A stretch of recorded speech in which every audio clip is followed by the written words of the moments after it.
Are we ready for a new world order? The United States is in the state of war, undeclared total war. The key to the new war would be secrecy. There's a plan for world governance that's in place that's eating like a metastasized cancer into every nation, free and bound, in the entire world. Under the banner of saving the planet, we're drowning liberty. Under the veil of the green agenda, civil liberties are being restricted, constricted, and suffocated in every nation, state, county, city, town, and village in the world. The plan is being imposed locally. To check out how it's being imposed locally, let's check out the first Jeremy Elliott Show, episode 1. What is their story, though? How did they create the panic? Before we get into that, be sure to stay up to date with everything Iconic by following us on all of our social media. Don't forget to like, subscribe, and share our videos. To support us, you can go to patreon.com/theiconicpodcast and make a monthly pledge. You can also make your way over to the Iconic label and purchase some merchandise and gear. Now let's get back to it. Well, they've created an artificial problem. They say the planet is heating up fast, the ice caps are melting, sea levels are rising, biodiversity is being threatened. There are too many people. Carbon dioxide and greenhouse gases are contributing to the rise of temperatures worldwide. Our use of oil and natural gas combined with the development of the world's rural areas is intensifying global warming and therefore climate change. We have to make a change, and we have to make that change fast. Time is running out. Celebrities, officials, and all sane people across the world agree that we're in danger and that human beings are the actual cause. Really? You are the cause. And so it's time you take responsibility for your actions and stop being selfish. You were told that multi-story housing must be built along bus and rail lines in your town, and that the current design of buildings and streets in your area, well, those are all wrong. You were told that living in the rural or suburban lifestyle is bad for the planet, and that you drive too much, you eat too many cows, you waste too much water on your lawn and your garden, you use too much energy, and you're destroying the planet with your selfish attitude. To solve this problem, well, enter the United Nations 1992 Real Earth Summit, which produces the International Council on Local Environmental Initiatives, or ICLEI, a non-governmental organization to implement Agenda 21 locally around the world in every city, town, and region to reverse the effects of human climate change. Chapter 27 of UN Agenda 21 focuses on the role of NGOs in implementing the agenda worldwide to combat your selfishness. NGOs are used to blur the lines between government and private sectors. As governments become less and less able to maintain staff, they will contract out services with organizations, civil society organizations, which are not accountable to the people. ICLEI is such a group. It has a special consultative status to the United Nations, a position held only by a handful of the millions of nonprofit groups worldwide. ICLEI is the implementation arm of the United Nations Agenda 21 for Sustainable Development. The goal is to lobby and provide policy consultation designed to influence and change local governmental policies related to all aspects of human life. ICLEI sells training materials to governments. ICLEI's powerful online application ClearPath dramatically improves how cities use data to meet their climate goals. ClearPath is a comprehensive emissions management platform that guides local governments through a proven step-by-step process for cutting carbon pollution. Cities begin calculating their community's carbon footprint in the inventory module. ClearPath makes it easy to create emissions inventories consistent with global protocols like the GPC and to send data to public reporting sites like the Carbon Climate Registry. Next, cities use ClearPath's forecast module to examine how their community's emissions will change over time and to better understand what the future will hold if no action is taken. Cities then use the planning module to evaluate climate change policies and programs and visually communicate how they will meet their emissions reduction targets. Finally, cities use the monitoring module to track projects and trends, supporting a process of continuous improvement in climate performance. Currently, over 300 U.S. communities are using ClearPath to track their energy and emissions data. A select group of just 17 communities have demonstrated estimated reductions of over 11 million tons of carbon pollution, equal to taking 2.5 million cars off the road in the U.S. We're all in this together, and finally, we have a clear path forward. Sets up climate adaptation programs and measures and monitors community greenhouse gas emissions and more. Even with all the efforts that are put forth by all the partner nations, ICLEI warns those valiant efforts alone would not reach a sustainable level of resource consumption and pollution in communities, better known as the ecological footprint of cities. Notice even if every local government in ICLEI performed in the most advanced manner into the future, that it would not be enough to reach a sustainable level. Do you feel the panic? Are you not buying it? Well, they'll pass some legislation to make you buy into it. But what exactly does an ICLEI member receive? Before we get into that, stay up to date with everything Iconic by following us on all of our social media. Don't forget to subscribe to the channel and like our videos. To support us, you can go to patreon.com/theiconicpodcast and make a monthly contribution. You can also go to theiconiclabel.com and purchase a hoodie, a hat, or a t-shirt. Now let's get back to it. What does an ICLEI member receive? Well, clean air and climate protection software and training, tools, guidebooks, case studies, and other resources, including a library of local government sample ordinances, policies, resolutions, and other supporting documentation. They get webinar training and workshops, state, regional, national, and international peer networking opportunities, technical and programmatic expertise and assistance from their staff, regional, state, federal, and funding updates, as well as federal and international policy analysis. They also receive annual training and leadership events and recognition with rewards. They also get representation in international meetings. The big one here is the clean air and climate protection software and training. That's the key. Why? ICLEI is here to help save the planet from climate change, and your city will play a huge role in that process. How do we know? Because your city conducted a climate resiliency study to measure your greenhouse gas emissions. Your city or your county's general plan needs to be changed to conform to UN Agenda 21. Remember though, they want your buy-in so that they can say that it's your plan. So we need you to run a clean air and climate protection software and go through the training modules. And once you're done with that, you'll see how much of a pollutant you are.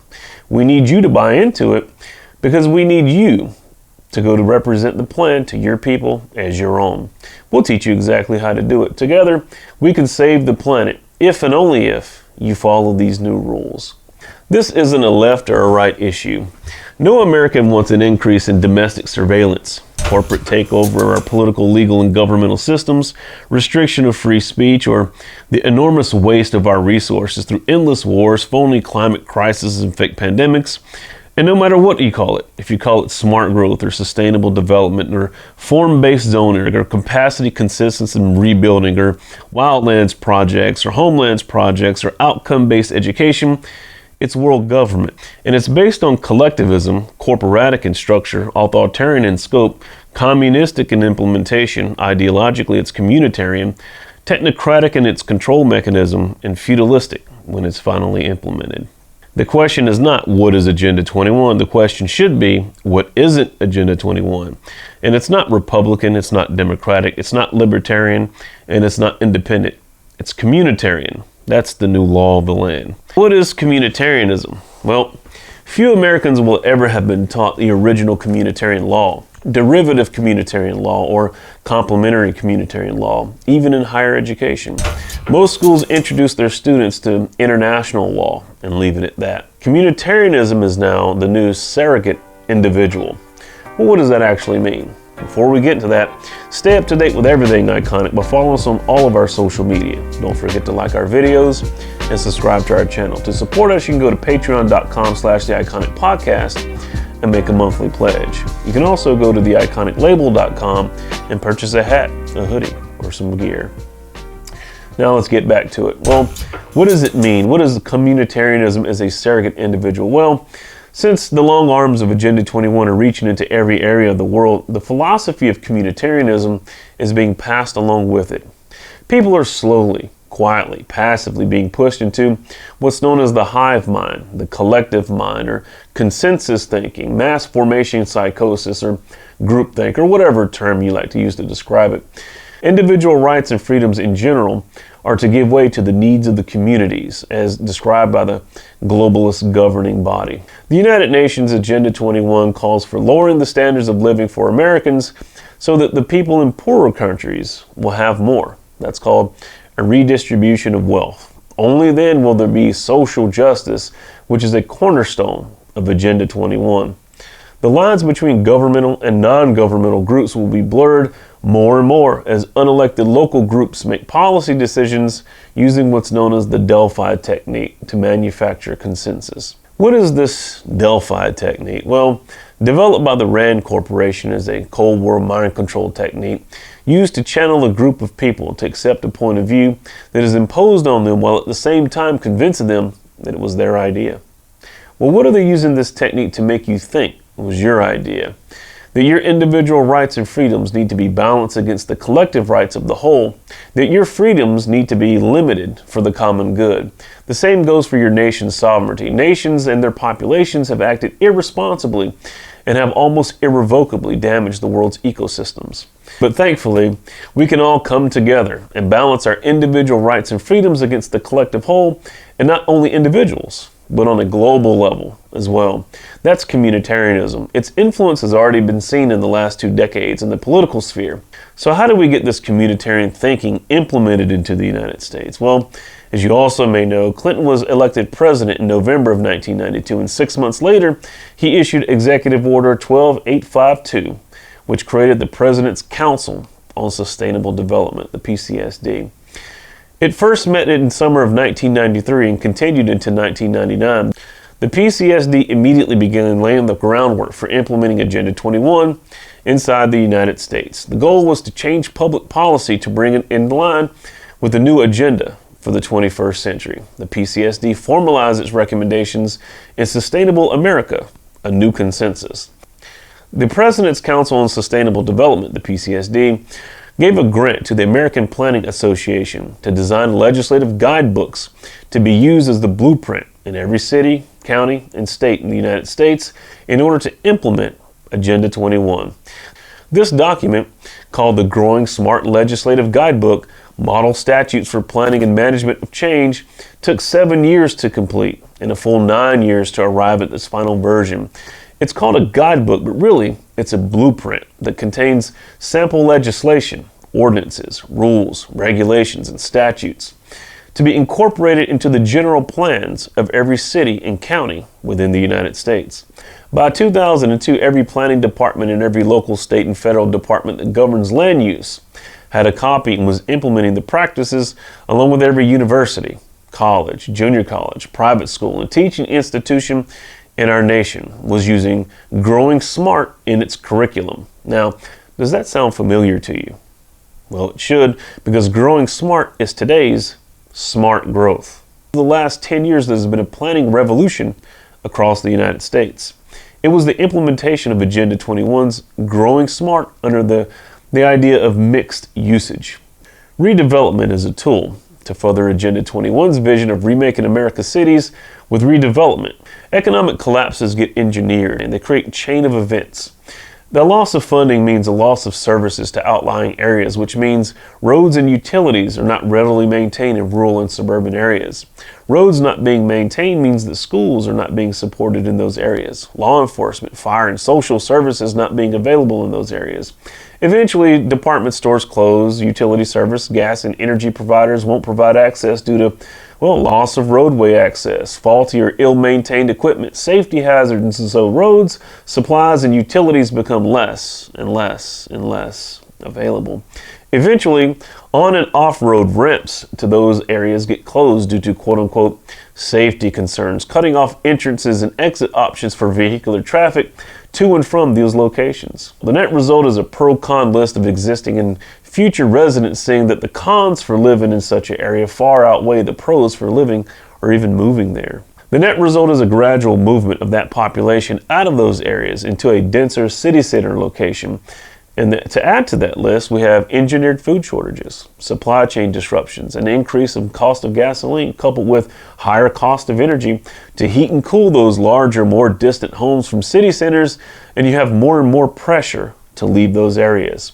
Cities cannot afford to extend their services outside their core areas. Slowly, people will not be able to afford single-family homes, afford private cars, and will become more and more dependent upon the state, thus more dependent upon the roundtable organizations.